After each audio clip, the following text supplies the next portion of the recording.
o'clock Jacksonville A&P meeting will not come to order. May we all stand, please. Let us pray. Father in heaven, we thank you once again for bringing us together, put your arms around us, lead in the right direction. You bless our home and our family. Look on us, heaven, we make a decision for the city of Jacksonville. In the name of Jesus, we ask you to pray, Lord. Amen. Join me in the pledge, please.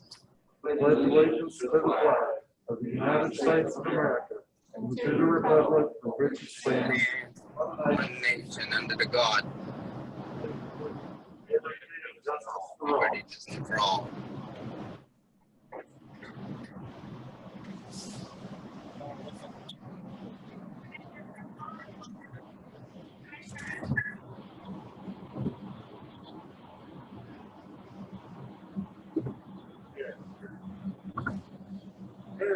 Commissioner Green here. I'd like to say before we get started, good to see everybody. Good to see you. It's been a long time, and thank Ms. Green for accepting the invitation to come and serve on the A&P Commission for the city of Jacksonville. We thank you and we welcome you. I think you know everybody here. I believe you. Do you not? I believe so. I don't know. Don't know Councilmember Collins. All right. Nice to meet you. good to meet you. I got the minutes in the mail. It's been a long time. The minutes I couldn't read them. It's been so long. Do I hear a motion to accept the minutes from our last meeting? So moved. Second. All in favor, say aye. Aye. All right. We'll hear it this time. We're going to hear it. Great. Cheryl, the best way to talk is to turn the microphone around. Go ahead. That's up there, like where nobody's sitting, like that one, Right here. right here. Yeah, any of them. And you turn it on so the camera can see you. I don't know if you want to tell them. It's on mute. Okay. All right. Okay. The first sheet is the balance sheet. It shows total assets of $1,037,996. And out of those assets, $561,308 are in investments. And then total liabilities is $86,664. The next page is the statement of revenues and expenditures. Total revenues so far this year is $520,988. Total expenditures is $305,134. Excess of revenues over expenditures is $215,854. And then we turn to the back page of the financial report, and it shows the year-to-date for hotel, motel, and prepared foods. The amount of the gross receipts for hotel, motels for the month of July is $287,514. Whenever we compare the year-to-date comparisons, it's down 11% from this point in time compared to last year. However, if we compare July to July, it's up by 4%. On the prepared foods, for the month of July, the gross receipts was $3,783,893. And if you compare the year-to-date comparison, it's down 4%. But if you compare July to July, it's up 3%. The overall cash receipts were $4,071,407. And if you compare year to year-to-date, it's down 4%. But if you compare July to July, it's up 3%. Cheryl, in that lodging tax, would you explain that we went from 4% to 2% at the first of the year? So even though it's down a little bit, it's real better collection. Actually, Mayor, whenever we had it in the ordinance for it to start in January to be collecting 4% in the hotel motel tax, but we never actually started collecting that 4%. In January, we voted to go ahead and bring it back down to the 2% that we originally. Right, but when you're comparing last year, this year, 4% versus 2%. But we still only collected 2%. We never collected the 4%. Oh, okay. Never mind. Okay. Okay, but I do want to explain to Ms. Green that, on this back page, it's the gross receipts. That's how much the businesses are telling us their gross sales are. And those other figures as the revenue and expenditures is only the 2% tax that we collected on those receipts. That way, it looks like we've received a whole lot more on this back page whenever, it's the other way. Okay, and then you've also got some additional pages. I think that you received that showing a comparison of 2019 receipts to 2020 receipts. And you should have a page that's got all three graphs. It's got the hotel motel separated from the prepared foods, and then it's got an overall. And so it kind of gives you a snapshot of the comparisons between the 2 years so that you can kind of see what kind of impact that COVID had on our stuff. That's all I have. Anybody have any questions they'd like to ask? Do I have a motion to accept the financial report? So moved. Second. All in favor, say aye. Aye. Thanks, Cheryl. Appreciate that. All right, thank you. We don't have any old business. We're gonna go to new business. A $60,000 funding request for dog park, 1300 Marshall Road, Park and Rec. Kevin. No. He said Kevin.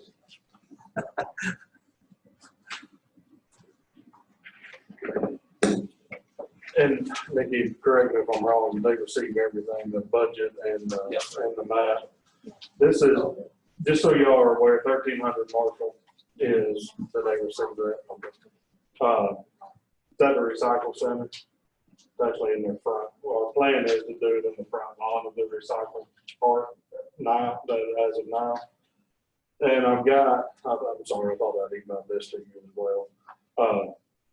Well, it'll be split between large and small dogs, a water feature dog washing station, just trying to make a really, top of the line first class dog park somewhere where it doesn't flood. As y'all know, we've got a dog park now, south end of Dupree Park, but it's the first thing to flood in the city, and it's the last thing to go down. My guys spend more time out there cleaning than it's able to be used. Be happy to pass this around or let y'all see it, answer any questions y'all might have. Sorry, I thought that was. Anybody have a question you want to ask about the dog park? And Kevin, just tell them, since I'm not at a microphone, that, we want to look like a first class city, and this is going to look like a first class dog park with the agility things and all the things that. As Mayor saying, we've actually had some citizens even volunteer to donate some agility items to put into the park. And that's one of the, and I know Mayor gets some comments and complaints on our dog park now, and I do as well.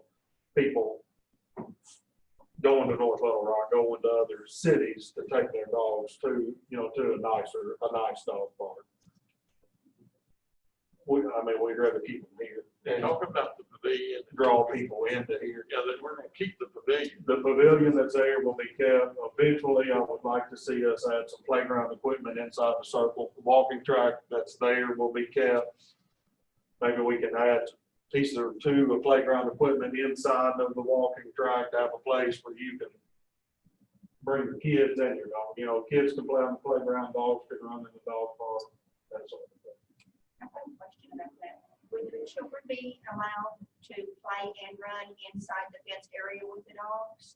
Because I know that can have some concerns about, you got small children running around and you've got dogs and that kind of like that. We've never had that problem at our other park, but that may be something we would have to address. I think under a certain age, you have to be supervised. I'm sorry. Usually we're under a certain age, you have them supervised. Being on the Municipal League Executive Committee, dog parks are popular everywhere. I learned in my young political life to not question people and they dog and pets. You know, I've had dogs and pets all my life.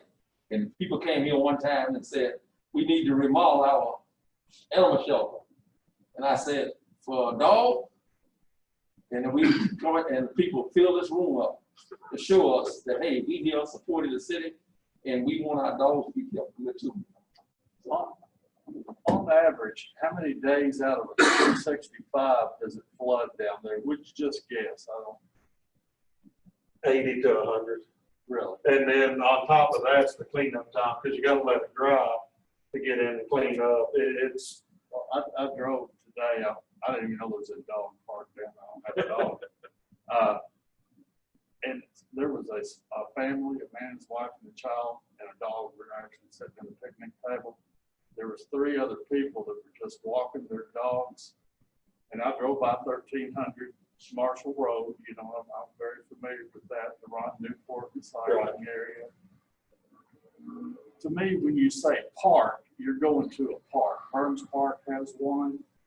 You know, I just don't know logistically that putting it on Marshall Road that has no freeway visibility, that isn't centrally located is, I think you can make a nice dog park in the existing dog park for a third of what the 60,000 budget is.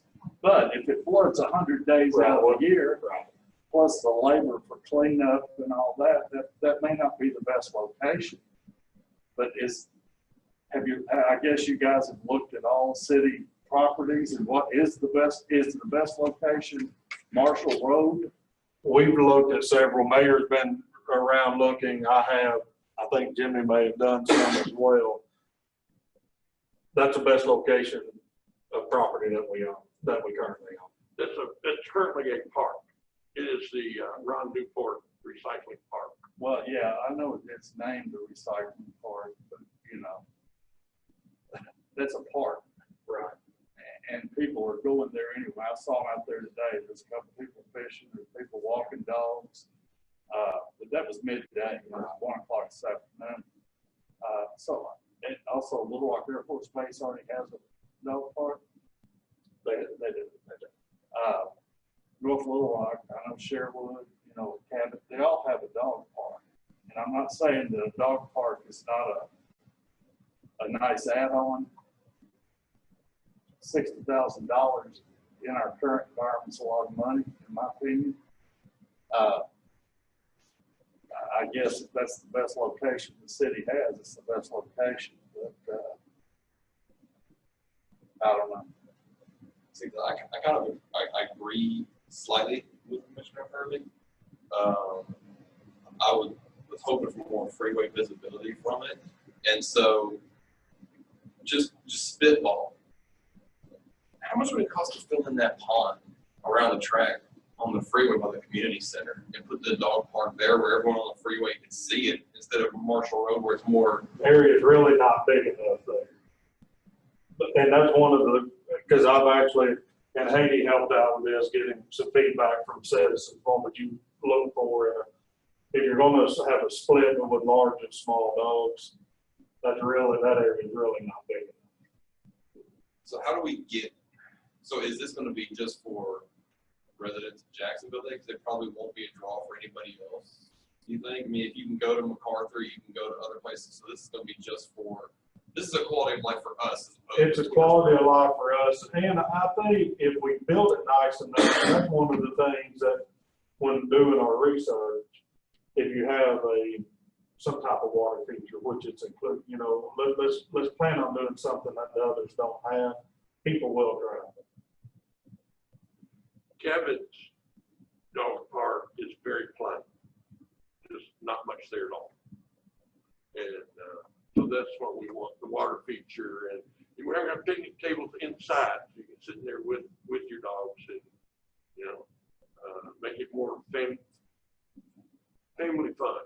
Is there any way to kind of dress up the background of it? So if we're gonna put it at this location, I don't want to spend my day enjoying my family looking at the recycling center. Is there something we can do along the backdrop so I'm not looking at?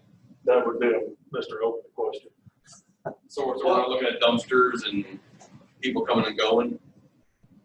But it's our drop-off recycling center right behind it. Yes, sir, and I was just wondering, like, if I want to take my family out there for a day, kind of kick back and relax and enjoy this amenity, I don't really want to be looking at the comings and goings of the recycling center. So is there a way to kind of dress up that backdrop so we're not sitting there seeing that while we're trying to enjoy a nice piece of town? It probably is, but I really don't want to, because I think we need that attractive too, to get people there to use our recycling.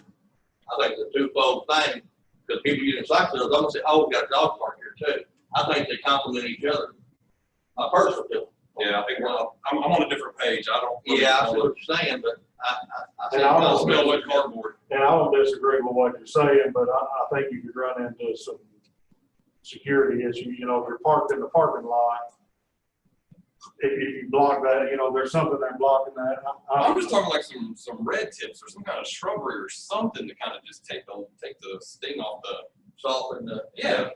Yeah, I'm not saying totally It wall does have it off, but just, sir? It does have an industrial look. Yeah, It's a brown building. exactly. It's an industrial setting, more of a, park setting. So we can kind of Yeah, spruce I up. think I think that's we compromise it, yeah. I think we can do something. Yeah, I think we we can can add compromise that. I think we can compromise that. We do have, So who pays for that? Is that a part of bunch of red bud trees now in the middle of that parking lot that kind of splits that building up. Now, they're seasonal, of course, they're deciduous trees. They'll lose their leaves this fall and winter, but they put on foliage in the summer, it gives a good block of screening here in the middle of that parking lot. I don't know if you can see it. Is that an aerial you got there? I I'm don't know if they're all there. sorry. I've been hogging it. Yeah, you really. And are you possibly talking about? We do have real red bud trees in the middle of that parking lot, and an island, concrete, nice heating island. There's a lot of greenery there now that never had it grown up over the years.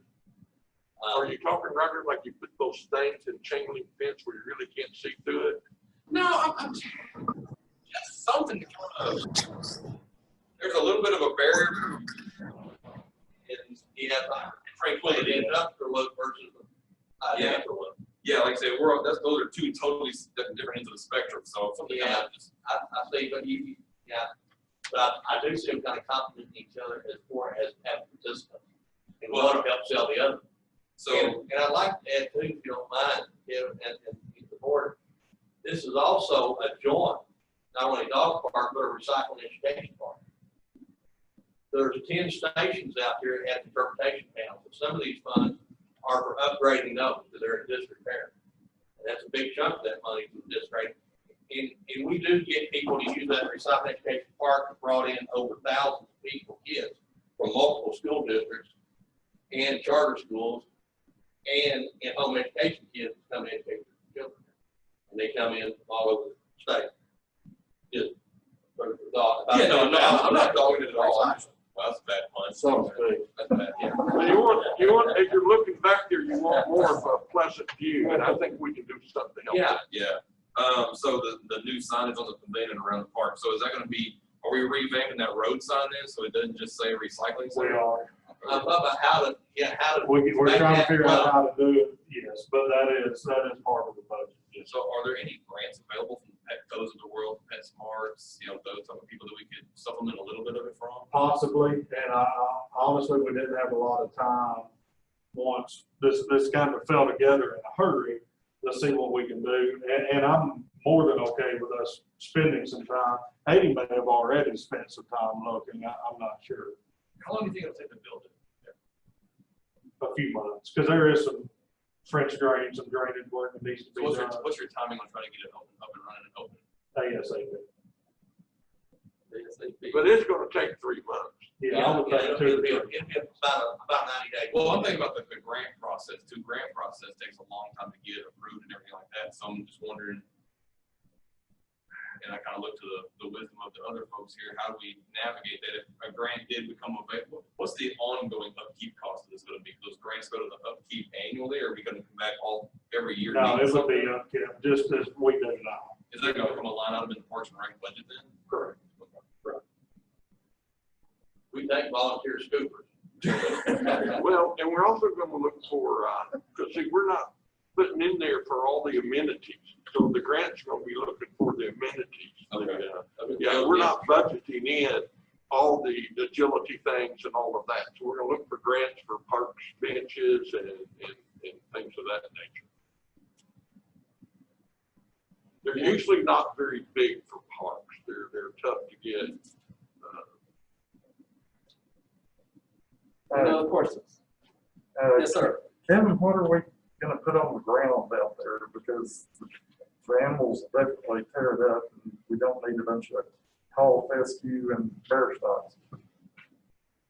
From the pet owners that I talked to, and I'm a dog owner myself, but my dog's a hunting dog. I don't take her to dog parks. Right. They will like the grass, and I've had a few come out and look at that, because it's mostly Bermuda, I'm thinking they say, they're telling me that's what they want. Like I said, I've got to lean on others besides me, because I am a dog owner, but I don't go to dog parks. Dog parks that I've been to, eventually the ground is going to start getting bare, especially if it's used a lot during the winter. So thank God we've got a big mulch pile back there. Oh, we got plenty of that for anybody. So it'll be a combination of grass and mulch. Yeah. If needed, absolutely. Yeah. Can we get bids on the fence? We will. I did not for budgeting purposes, and we normally don't. For budgeting purposes, it's just, I got local guys to give me a price on it. Jacksonville? Yes. Fence, Jacksonville fence? Jacksonville, Engle Fence is the one where this price comes from. Once, if and when it's approved, before any money's spent, there would be bid request for bid. What would how do you classify this project as a success then? I mean, how many dollars do you need to push through it to say the return on the investment was there? Good question. Well, I didn't understand the question. The return on investment, how many dogs put through in a year until we say it was worth it? If 7 families go through, does that constitute a $60,000 investment? I mean, when do you start saying, man, this was a draw, this was absolutely worth every penny we put into this, and we need to do it again? And I like your question, I've not thought of it, but yours may be different than mine. You know, who's to say where that threshold is? Yeah. I just don't want to go, because I like the concept, and I know that what we're trying to do is merge quality of life with tourism and everything as part of this mission. But I don't want to throw $61,000 away for 4 poodles. Right. You know? I get more phone calls than that a month complaining about our dog park. And I'm tired of driving North Little Rock. I get those calls every month.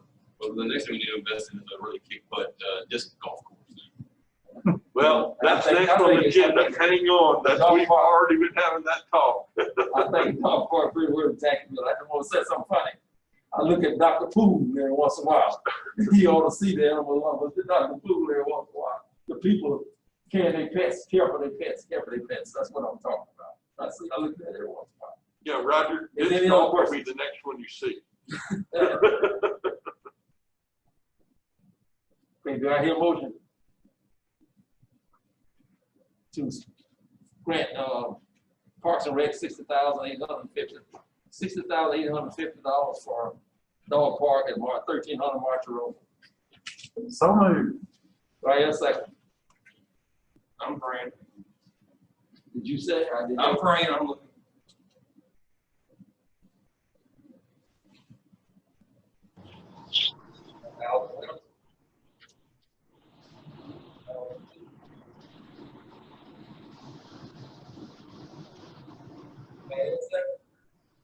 I don't know if somebody's trying to come in that's not here. Yeah, I'll second that. All in favor, say aye. Those Aye. opposed? Motion passed. All right, thank you. At this time, we have announcements. The Secretary. The Jacksonville Farmers Market Madness Day will be held on Tuesday, September 22nd, featuring evening of live music, food trucks, crafts, artwork, candles, produce and meat, flowers, and more. Farmers Market is also open on Sundays from 10 a.m. to 2 p.m. through October 25th. The Jacksonville Senior Wellness and Activity Center is hosting its annual Beans and Cornbread fundraiser on Tuesday, October the 20th. Tickets are $10 for one meal and $15 for two meals with drive-through service only. One more announcement. What food truck are we having in the Madness truck, Kevin? We'll have the Chick-fil-A food truck will be at Market Madness. And the last announcement is Parks and Recreation Department is is accepting donations for candy and or money to buy candy for the event for their drive-through trunk or treat. Woo, say it backwards every time. And they're also needing decorated trunks and people to volunteer to hand out candy. If anybody wants to do that, that event will be on Halloween from 5:30 to 8 p.m.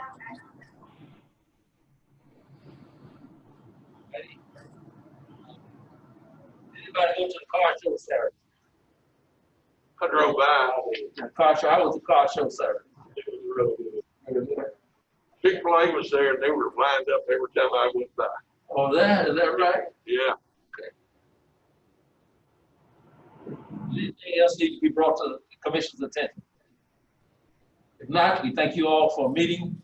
I understand that we're going to meet from now until the first of the year on Mondays, on the third Monday of each month. Yeah, we're going back to regular schedule. Okay, regular schedule. All right. I moved to adjourn. Wait a second. All in favor, say aye. Meeting adjourned.